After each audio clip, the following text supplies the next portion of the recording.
Projekt Nové Jižipovce.sk je také moje dieťa, o ktoré sa starám už takmer 8 rokov. To, čo vidíte za mňou, bolo nedávno len lúky, pasienky a polia.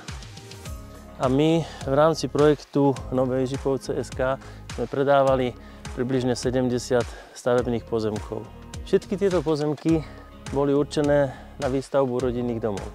Väčšina domov už stojí a ich majitelia ich využívajú na svoje účely. My sme tu dnes ale preto, aby som vám ukázal domček, ktorý bol postavený za účelom ďalšieho predaja koncovému zákazníkovi. Ide o bungalov na pozemku vyše 500 m².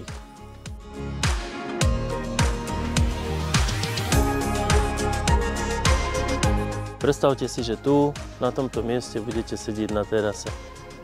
Za mňou Čerenová skala, predo mňou panoráma nízkych Tatier. Slniečko celý deň, pretože dom je správne orientovaný, terasa je na juh.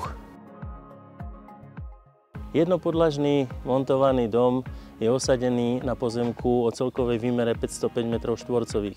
Pozemok je pekne zrovnaný.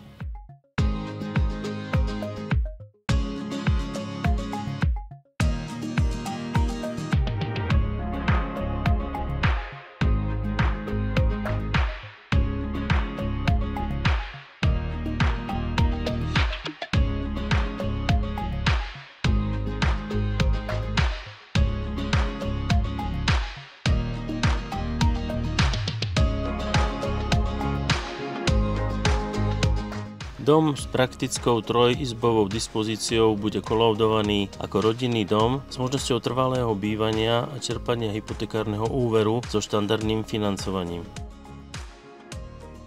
Objekt je vykurovaný systémom infraelektrického podlahového vykurovania. Ako sekundárny zdroj tepla je krbová pec na pevné palivo s vyústením do komínového telesa.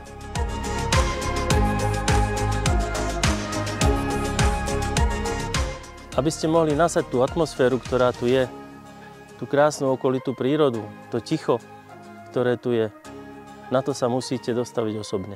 Preto vám navrhujem, aby ste si objednali u mňa obhliadku.